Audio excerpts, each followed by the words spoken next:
Inda is in Croydon. Inda, good evening. Good evening, Daniel. Thanks for taking my call. How can I help you?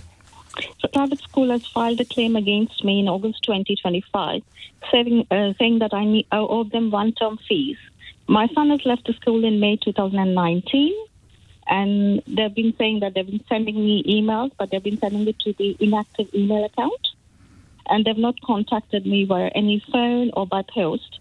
And suddenly they sent me a court notice saying that I must pay them the one-term fees plus the interest for 6 years. Okay. When you say they sent you they sent it to an inactive email, is that the email that they had on record for you? Yes. And yes. you changed your email without telling them? No, that presumably. stopped working. There was some issue with the email, and the inbox is full. Okay. I'm just trying to clarify that you're not criticising them for using that email address. It's just bad luck, yes? Oh, it's just bad luck. I'm not criticising the school, no way. No, okay. I'm not. Now, it would be very unusual for a school to claim debts and only send things by email and not send hard copy letters. Mm-hmm. Have you moved house? No, it's the same address, same phone number, and even my address, my husband's details are the same. Okay, I wouldn't expect them to phone you, but I would expect them to write to you. Are you saying they have never written to you in the post? No, okay. Not even an email to my husband. Right. So what is the date on the claim form? The date's going to be really important here. What's the date on the claim form? The claim is in 26th of August. 26th August 2025. Yes, And is that the date the claim was filed at court? Yes, that's the date. Yeah. Okay. You say that the fees were due from May 2019. Did they enclose a copy of the fee invoice with the county court summons? I gave the notice in April. Everything was sorted, and I checked with the school. I handed in writing. Just listen to the question, Inda. Yeah, sorry. Did they enclose a copy of the invoice with the county court summons? Yes, invoice, yeah. Okay. What is the date on the invoice? I'm sorry, I need to check. I think it was in May. May of 2019? Yeah, May or June, yeah. Okay, this is going to be absolutely crucial. And did it have a date for payment written on the invoice? No, for there was example, no date on the payment. Is it normally you have to pay by the first day of term? Yes. And what do you know the first day of term in summer term 2019? That was in September. That's what they're saying. I owe them money for the September. So, okay, because they've got to bring a claim within 6 years. Mm-hmm. And if the first day of term was September, mm-hmm. I was thinking this was a bill for the summer term, but it's not. It's for the autumn term, isn't it? Autumn term 2019. Mm-hmm. If the bill fell due in September 2019, mm-hmm. and they brought their claim on the 26th of August 2025, mm-hmm. they have brought the claim within 6 years. Okay. Maybe only by a few days, but it's within 6 years.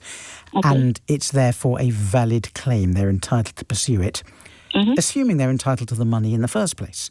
Mm-hmm. Are they entitled to the money in the first place?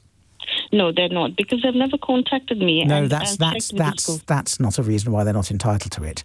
Mm-hmm. If I sell you a pen and say I'm selling this pen for £10, mm-hmm. and then I forget to ask you for the money for a bit of time, you still owe me the £10, and it's the same with school fees. Yeah. Mm-hmm. If they sue you within 6 years, mm-hmm. You're liable. Did you pay your term's notice when you withdrew your son? Yes. I paid up to July. He left in May. I gave him the notice in April, and I paid the fees up to the year end, the July. So did you give them notice before the first day of the summer term? Yes, I did. So your notice expired at the end of the summer term? Yes, it did. Well, in that case, then you shouldn't be paying for the autumn term. Mm-hmm. Based on what you're telling me, which mm-hmm. suggests that their claim is misconceived after all. Even though it's been brought within time, if it's valid, it's mm-hmm. an invalid claim because you don't owe that money. Have they explained to you why they think it's due? Because what they've done is, I gave them a notice in writing in April. They contacted me in sometime in June. They asked me, I need to give them a withdrawal form. It's actually in the contract. It just says a written notice and no form, but they said it's a new rule. I need to fill in a form. So I filled in the form and I signed it in June. So that's why they're claiming, saying that I'm late. Okay, I get it. So it's what the contract says that matters, not what they tell you over the phone and what forms they ask you to fill in. If the contract, mm-hmm. And hopefully you still have a copy of the terms and conditions from 2019. If you don't, they will. If the contract just says you have to give them written notice and you mm-hmm. gave them written notice, it doesn't mm-hmm. matter two hoots whether you wrote it on their form or the back of a napkin or mm-hmm. your dirty shirt sleeve. As long as you've given them written notice, that's enough. Their form is a complete red herring, and they can't say, well, you didn't fill in our form, if the contract doesn't require you to fill in the form. So go back and look at the contract. But based on what you're telling me, if all you had to do was give them written notice and you have, then they're going to lose this claim. You'll have to go to court and defend it, but you'll win it based on what you're telling me. Yeah, they've given me the copy of the contract anyway. They sent it by post when they put the claim against me, and it was clearly saying that it should be given in writing. That's what they told me when I verbally gave them notice in April. Yeah. They said I need to put in the writing. So the very next day I gave them in writing. Good. And they were happy with it.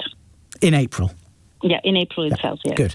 Do you have a copy of that written notice? That's the problem. I don't have the copy of it, and they say that they don't have a copy. And I don't know why they contacted me in June. My son left on 22nd of May. Right. They contacted me in 3rd week of June. Right. So they should have complained why the child is not coming to school. That makes it trickier. Yeah, that's the problem. That makes it tricky if you don't have a copy and they claim not to have a copy as well.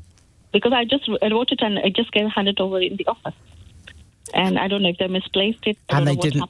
And they didn't. They didn't acknowledge, and you didn't chase up the absence of acknowledgement. No, I asked them personally when the last day of my son's school when he was finishing, and they said everything has been sorted, no issues. Okay. That's what they didn't give me anything. Inda, this is now going to turn. Sorry, this is just chopping and changing every time you give me more information. This is going to turn on whether a judge believes you gave them written notice. Then you can't prove it. You're going to say you did. You've made a good point, which is that if they didn't know your son had been pulled out, why didn't they chase your son and chase his attendance? That's a really good point. But it's going to turn then on whether a judge believes that you gave written notice or not.